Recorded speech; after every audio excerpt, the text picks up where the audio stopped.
Sí. No hay nada mejor que la verdad, porque además es cierto. Sí, al Lo final, aprendí hace como. Oye, y además es cierto, tenemos 20 años de conocernos. Perdóname por sentirme. 20. Sí, ¿Sí? claro, en el 2000. Ah, es verdad, sí. Muy buenos días a todos. Me da mucho gusto saludarles. Esta mañana queremos hacer el anuncio de lo que ha venido sucediendo dentro del grupo parlamentario del Partido Acción Nacional.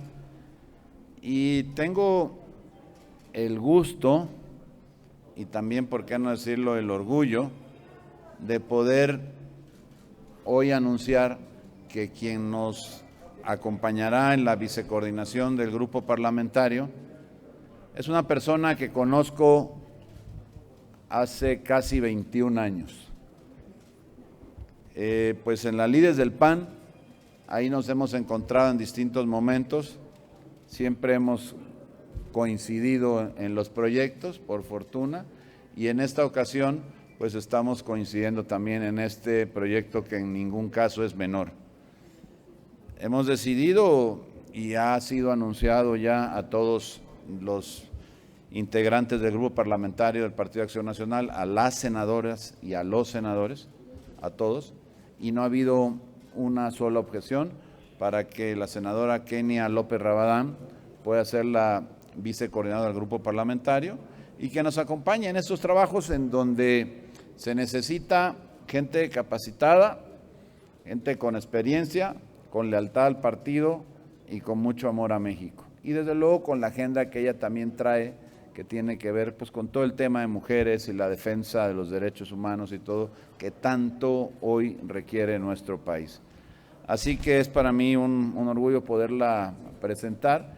Hay una gran cantidad de asuntos que se vienen dando todos los días, en donde lo que encontramos es que de repente muchas son ocurrencias, otras son pues noticias que salen en las conferencias estas mañaneras del Ejecutivo Federal, otras más que se dan aquí, sorpresas que se vienen dando en la Cámara de Senadores y que pues hay que atenderlas todas y se necesita gente como Kenia, gente probada, gente que comprometida con México pues actúa justo en ese sentido, en ese favor, y yo le agradezco mucho que esta mañana pues podamos anunciarlo, habiéndolo aceptado, y estoy seguro que pues estaré muy respaldado en esta labor al frente del Grupo Parlamentario del PAN con alguien como Kenia. Muchas gracias, Kenia. Si quieres comentar algo. Muchas gracias, coordinador. Buenos días a todas y a todos, compañeros de La Fuente. En el Grupo Parlamentario de Acción Nacional estamos seguros que las visiones complementarias de mujeres y hombres son necesarias para cambiar a México. Por ello es para mí un honor asumir la vicecoordinación del Grupo Parlamentario del Partido Acción Nacional y trabajar de la mano con el senador Julen Rementería, nuestro coordinador. Esta legislatura ha cambiado las dinámicas de las mujeres en los asuntos públicos para bien, y en Acción Nacional somos ejemplo de ello. Esta es la primera vez que una mujer ocupa una vicecoordinación en esta legislatura en el Grupo Parlamentario del PAN. Y quiero agradecer a mis compañeras y compañeros, mujeres y hombres inteligentes con un profundo compromiso con México y con nuestras instituciones. Desde el Grupo Parlamentario tenemos claro cuáles son las prioridades de México y las continuaremos impulsando de manera frontal, articulada, de manera que beneficie al pueblo de México. Seguiremos siendo una voz de oposición y de propuesta. En un México donde hay 215,113 defunciones por COVID, donde solo el 4.6% de la población ha sido vacunada totalmente, solo el 4.6% de la población tiene las 2 vacunas y el 9.3% tiene una dosis. Estamos hablando de que más del 90% de los mexicanos no ha podido acceder a una vacuna, donde el personal médico es discriminado por trabajar en hospitales privados.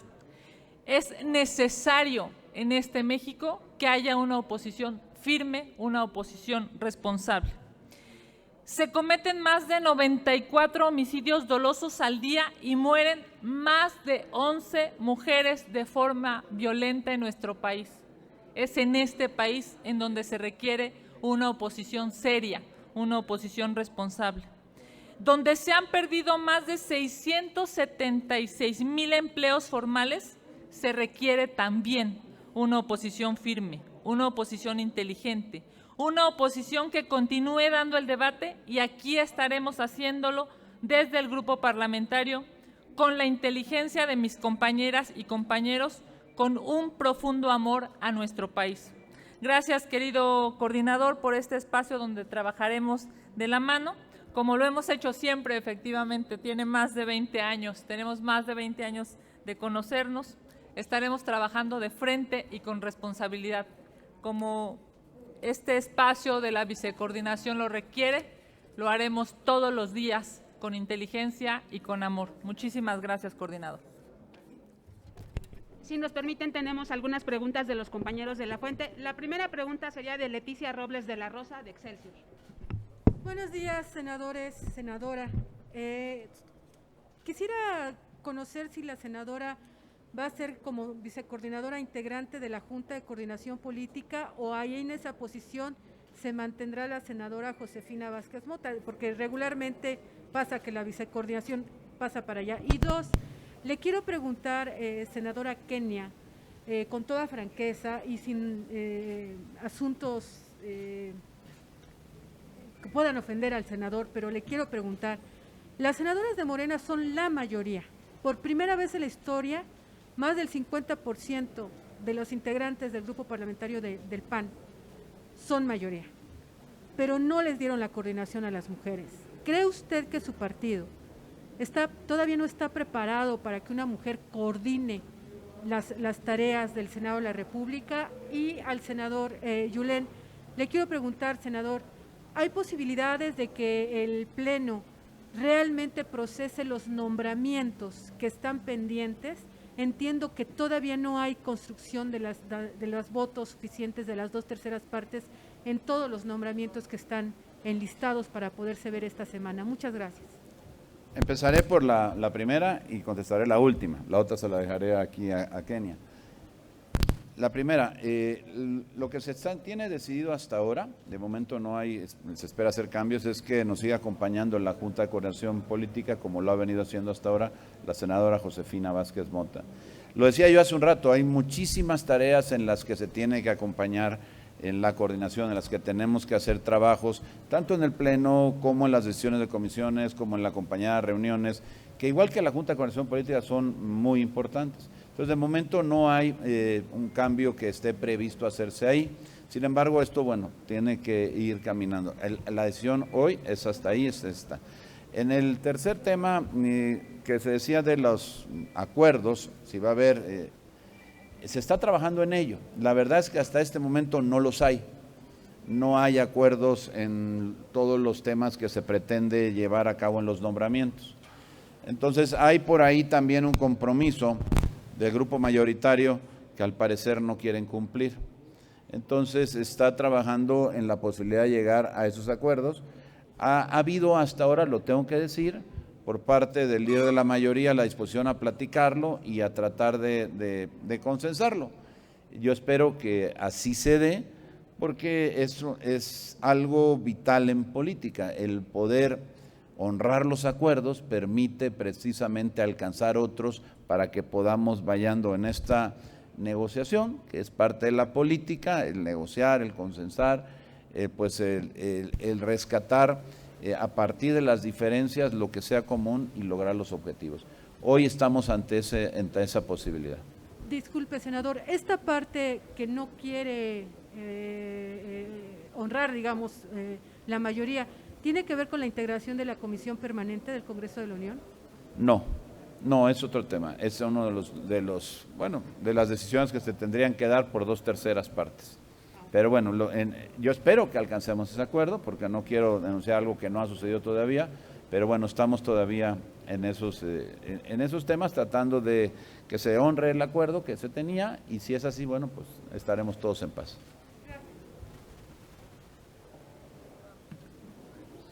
Sin duda, la posición de las mujeres en esta legislatura ha sido una posición absolutamente distinta a la historia de nuestro país y del legislativo. Para nosotros, la definición es muy clara porque es estatutaria. La definición de la coordinación la define el dirigente nacional. Eso es lo que dice el ordenamiento interno. La decisión del presidente Marco Cortés ha sido nombrar al senador Julen Rementería, y a nosotros como grupo parlamentario nos ha llenado de representación en el grupo parlamentario para que Julen esté como coordinador. Yo quiero decir que, por supuesto, siempre seguiremos luchando porque haya mujeres en la toma de decisiones, siempre. Esto no claudica con una posición o con otra. Para nosotros, como mujeres, sin duda es muy importante que por primera vez en esta legislatura haya una vicecoordinadora mujer.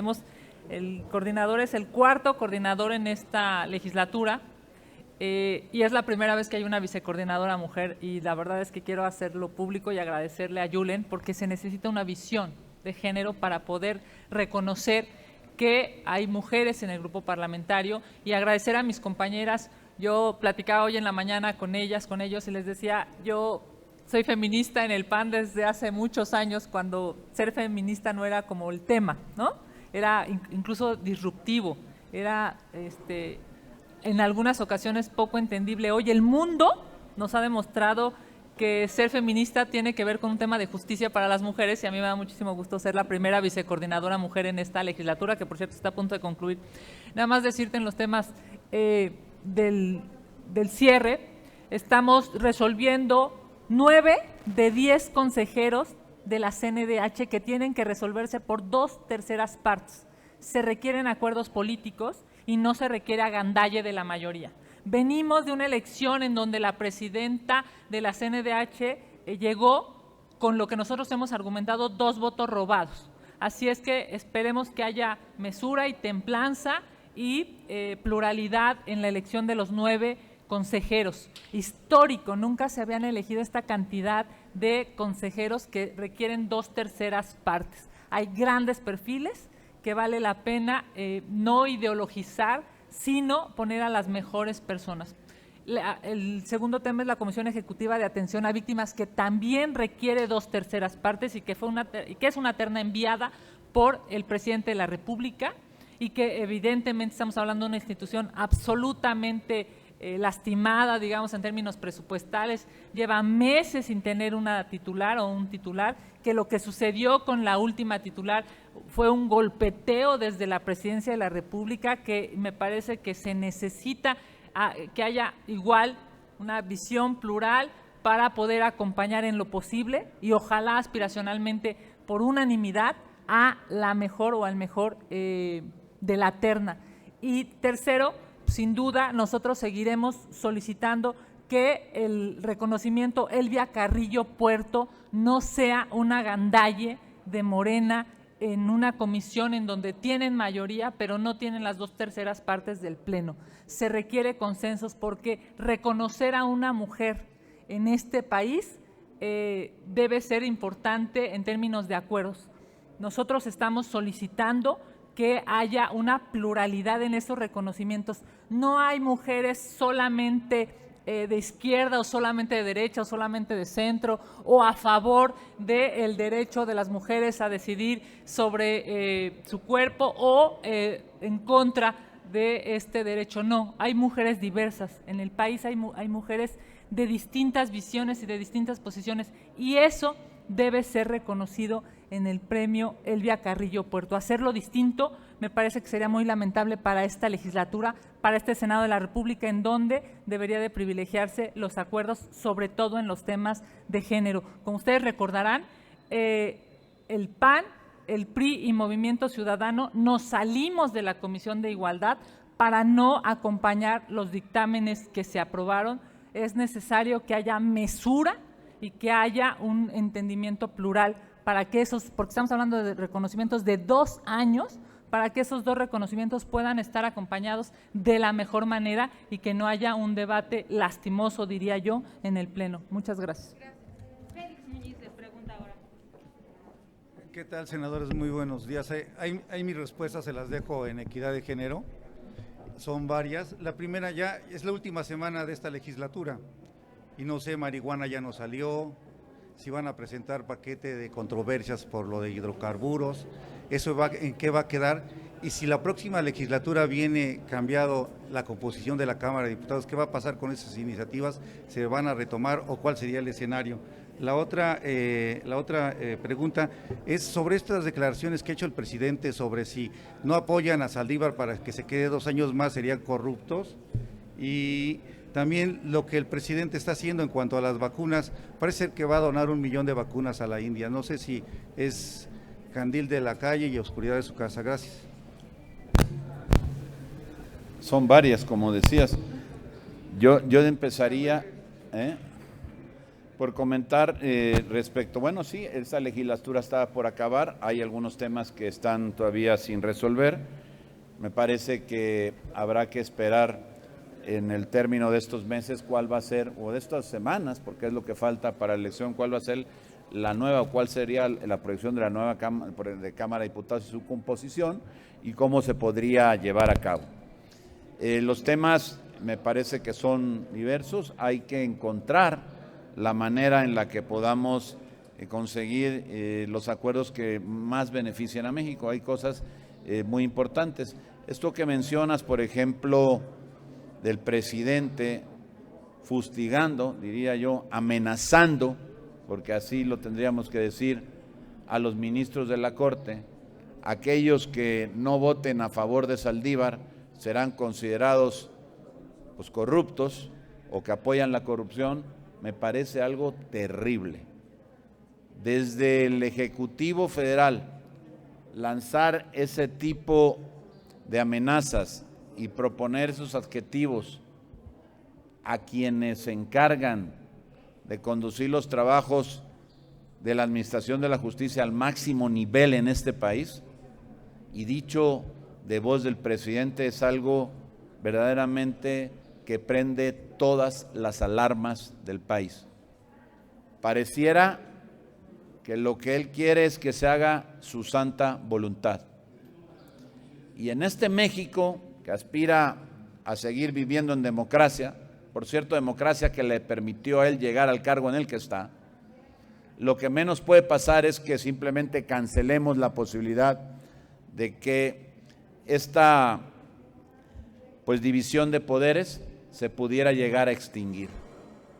Y con esto que viene haciendo, al pretender someter a los ministros, lo primero que queremos decir es que hay que decirle a toda la gente que es una señal verdaderamente de alarma, pero también decirle a los ministros de la Corte que por lo menos con los senadores y con todo el PAN, estoy seguro, y con millones de personas en este país también estoy convencido, que tienen el respaldo para que decidan lo que en derecho corresponda, que puedan hacerlo con absoluta libertad, que son ellos hoy los que tienen esa gran responsabilidad para, permítame la expresión, salvar al país, en donde le pongan un freno a estas intenciones de un presidente que quiere apoderarse de la Corte, que hoy los llama corruptos si no votan a favor de lo que él propone.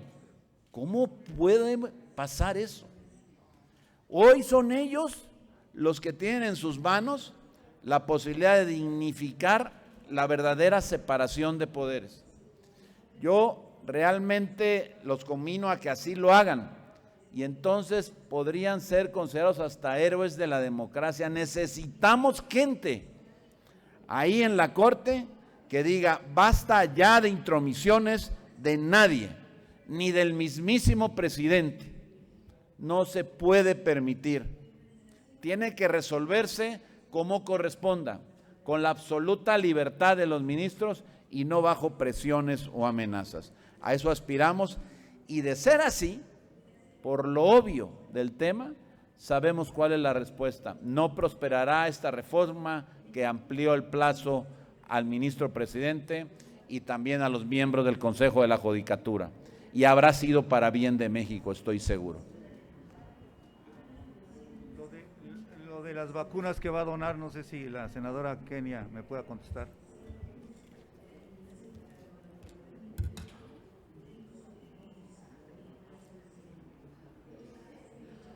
Ayer que escuchaba esa declaración del presidente de la República, me llevó una reflexión, y es la manera de mentir de López Obrador. Porque claramente estaba mintiendo. No es que se donen las vacunas de la India, es que la India ya no está enviando vacunas porque las van a ocupar para sus connacionales. Y eso lo sabe el mundo, porque no solamente van a dejar de enviarle a México, van a dejar de enviarle a varios países en el planeta, porque es una decisión de ese país. Cuando López Obrador decía que era porque iba a ayudar, no es cierto, es porque simple y sencillamente no están sacando vacunas de la India porque las van a ocupar para ellos. Y nuevamente hablamos de que vive en un mundo paralelo, vive en un mundo irreal, vive en un mundo de mentiras.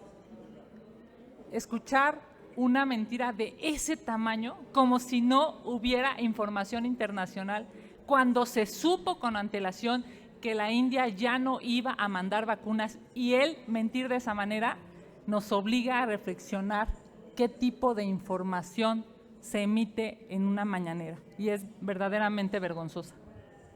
Silvia Arellano, del Grupo Milenio. Buenos días, coordinador, senadora Kenia. Preguntarles sobre esta decisión de 1.200.000 trabajadores de la FETSE que ya anunciaron que no van a regresar a trabajar hasta que no se les vacunen. ¿Estamos preparados de verdad para ya un retorno a labores normal? Y si es buena esta decisión que han tomado los trabajadores. Yo creo que si tuviéramos con una Secretaría de Salud que cumpliera con su objetivo real y desde el punto de vista técnico, y lo hiciera con la aplicación del sentido común, tendría que ser esto a partir de ciertos cumplimientos de estándares de seguridad. En este momento, el que alguien venga, un servidor o cualquiera, a decir sin la información completa de si debemos de regresar o no, en este momento pareciera que no, porque no nos han probado que esté en condiciones de poderse hacer. Por supuesto que los trabajadores tienen el derecho a exigir ser vacunados antes de ponerlos a enfrentar semejante riesgo. El asunto es que comentaba la senadora Kenia respecto al tema de las vacunas. Hoy precisamente el presidente en su mañanera hablaba de que ya había cubierto la meta de los adultos mayores, y eso no es cierto, porque además ahí mismo se dijo que había 3 de cada 10, me parece que fue la cifra que mencionó, que no habían sido vacunados, que habría vacunados alrededor de unos 11 millones de personas, que estaba todavía una meta por cubrir de alrededor de 4 millones, pero que es que no habían querido ir, que no habían querido ser vacunados. Entonces, ante lo que estamos es simplemente ante una muestra más de las muchas que ya ha habido del fracaso en el tema de la vacunación. Por eso aquí hemos exigido muchas veces del programa de vacunación y que se intensifique y que se dé claridad de qué se está haciendo y cómo se está haciendo.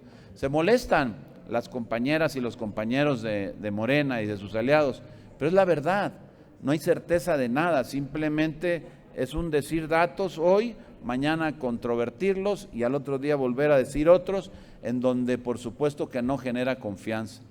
Me parece que en ese sentido es donde podría haber o podría ser un poco de haber la comprensión para poder entender lo que está pasando por los trabajadores, en este caso de la educación, que dicen no queremos regresar hasta que no estemos vacunados, porque evidentemente se ve lo que está pasando en otros países, se sabe del riesgo que se sigue corriendo y aquí pues no acaba por resolverse y se sigue mintiendo, se sigue dando datos que por supuesto no corresponden a la realidad. Entonces yo creo que hay que esperar a que podamos tener la certeza qué va a pasar en los próximos. Está por acabar el ciclo escolar ya no falta gran cosa y lo que necesitamos es asegurar primero la salud de las personas, de todos, de los maestros, de los trabajadores de la salud, de los niños, de los adultos mayores, de todos los mexicanos. Pero para eso se requiere algo que ha faltado aquí en México: estrategia y compromiso del gobierno federal y de la Secretaría de Salud. ¿Cuál sería el riesgo también de que regresaran a laborar el próximo 3 de mayo los trabajadores del gobierno federal? Bueno, pues el riesgo cualquiera lo puede ver, que pudiera aumentarse el nivel de contagio y con ello las posibles defunciones, cosa que nadie quiere. Y por supuesto que cualquier trabajador tiene derecho a tener esa zozobra, ese miedo de tener que ser obligado a trabajar cuando puede llegar a correr un riesgo innecesario que pudiera ser evitado. Gracias. Israel Aldave, del Grupo Fórmula. Senadores, 2 puntos. ¿Cómo van en la conformación de esta acción de inconstitucionalidad en contra de la llamada ley Saldívar? Y en este proceso de recabar las firmas, ¿van a votar los senadores, o van a firmar, mejor dicho, los senadores de su bancada, del PRI y del PRD, que votaron a favor de esta ley Saldívar? Tenemos prácticamente 4, digamos que en el horno, trabajando acciones de inconstitucionalidad. Una, la ley a la industria eléctrica, el otra que tiene que ver con el padrón de usuarios de telefonía. Otro asunto es la ley Saldívar, como lo has mencionado, y otro más, la ley de hidrocarburos. Presentada ya está la ley de la industria eléctrica, la otra se está trabajando en un grupo en el que, pues, de alguna forma integra a senadores de los partidos del bloque aquí en el Congreso, e incluso algunos también, digamos que el grupo mayoritario, que de manera individual están dispuestos a participar, y se está trabajando. Hay que ver que se promulgue primero la ley Saldívar, y bueno, y en la ley de hidrocarburos también se estarán trabajando. Se están haciendo los 4, uno ya se presentó de hecho, que es la ley de la industria eléctrica, y los otros 3, uno ya muy próximo a presentarse, que es lo de los teléfonos, y lo demás, bueno, pues estamos esperando ya los momentos en los que ya se pueda ir avanzando en los proyectos. Respecto a si va a haber las firmas, sí las va a haber. Hay ese compromiso por parte de los 4 partidos, se ha platicado ya eso, y no será problema el conseguir el número de firmas suficientes para poder presentar con las firmas que se requieren las acciones de inconstitucionalidad. A pesar de que los 3 senadores del PRD votaron a favor de ella, ¿van a firmar esta acción de inconstitucionalidad? ¿Ya se comprometieron? Lo que yo te puedo comentar es que tenemos las firmas suficientes para poder presentar la acción de inconstitucionalidad.